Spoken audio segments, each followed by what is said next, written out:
Hello, my name is Gabrielle Burton, licensed marriage and family therapist intern. And I'm jacentwamala, licensed marriage and family therapist. And we are your hosts of the Wealthiness of Healthiness show.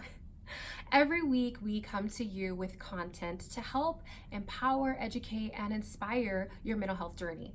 Yeah, I think that one of the goals is to just share the information that we've learned over the years in the hopes that we could encourage you to try something new and hopefully get some good results in your life. Absolutely. So today's topic, we are talking about how to make friends in real life. In real life, IRL, right? And Yes. So today, a lot of our social interactions are occurring on social media platforms. Yep. And I think that the art of meeting people in person and communicating and getting to know someone is kind of being lost because we're doing a lot of this. And so today we'll talk about some tips and some things that you can try out to work on that skill. Absolutely. I know you mentioned when we were having a conversation was about when we were younger, the way we used to make friends was we went to school with people, or we grew up with our friends, or You're on a team Yes. together, or you went to church together. And so you had some inherent similarities or common interests when you're growing up. And people kind of put you together, right? Your parents take you to play dates and stuff like that.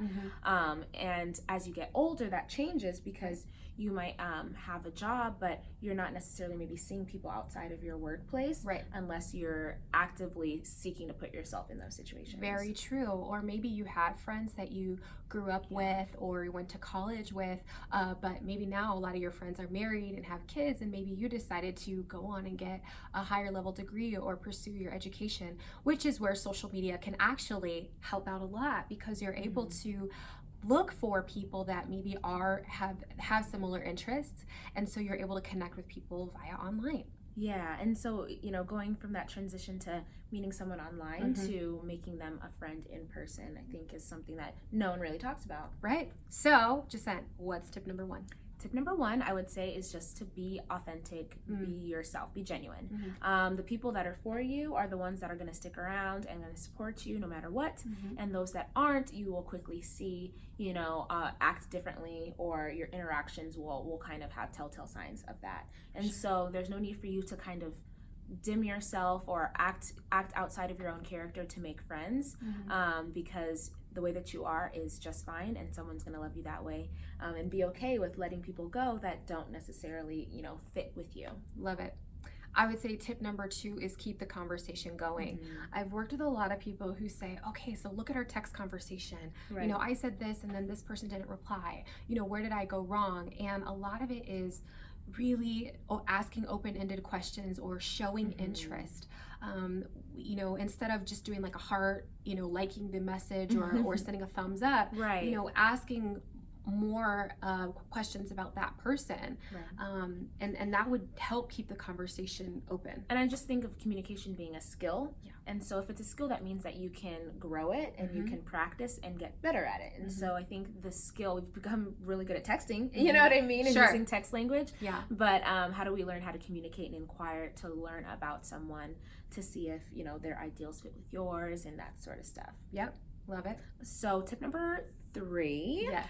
Tip number three is to take risks. So take yourself out of your comfort zone. You're not going to meet people that like to go hot air ballooning unless you go hot air ballooning, you Right. know? And Yeah. so you have to kind of put yourself out there. It may be that you have to go to something by yourself, like going to an event alone, Yeah. even though, you might not have a friend to tag along with you. And I think sometimes going to things by yourself can kind of create an opportunity for you to meet more people because, I think others aren't intimidated by seeing you with someone else already. Right. It might make you more approachable. I love that. Yeah. Absolutely. And I would say tip number four is if you don't succeed at first, try again. So what that means is maybe you've tried to connect with someone on social media, or you've, reached out and said, hey, let's go to coffee, or hey, let's go on a hike, and that person doesn't reciprocate. That's okay. Like Jacent said earlier, not everyone is for you. And so reach out to try connecting with somebody else. You're going to have to continue to work at it. Yeah. I know it's hard and it's scary to put yourself out there, but it's so worth it. I think that, when you were saying that, I thought about, I kind of have a rule, if that makes sense, with friends. Not a rule, but a guideline that I will make an effort to reach out like a certain amount of times. Sure. So I might try 3 times. That's the same way with me. With a certain length of time, maybe every couple of months or something like that. I'm like, I wanted to, because it might be someone I really want to connect with, or I really feel like might be a good fit. Right. So I'll reach out to them and say like, hey, do you want to have coffee? And if they're unable to, I try not to take it personal or think that it may just not be good timing. Right. So then I might try again in another 3 months or something like that. Yeah. But if I try like a good number of times and it's not working, I'm like, okay, like, what if it's supposed to happen? It'll happen organically. Right. And I'll kind of to tag on to that. This is something that it's almost like something like a standard that I hold for myself, but I would also give it, like I give it to you freely. Let's say you and I had made a plan to connect, and then I have to cancel it for whatever reason.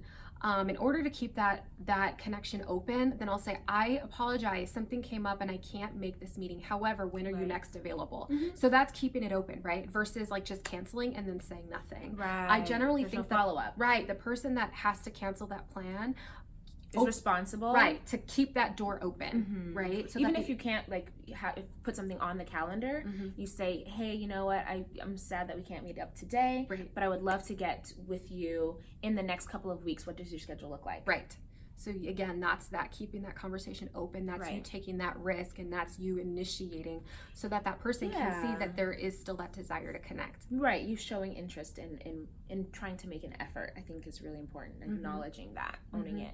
So I think, with the tips along with the challenges that we're going to share, you can get some good results, and we would love to hear about it in the comments. But the first challenge I would say is to start with clarity always. So figuring out for you, what do your ideal friends, like what kind of qualities do they have?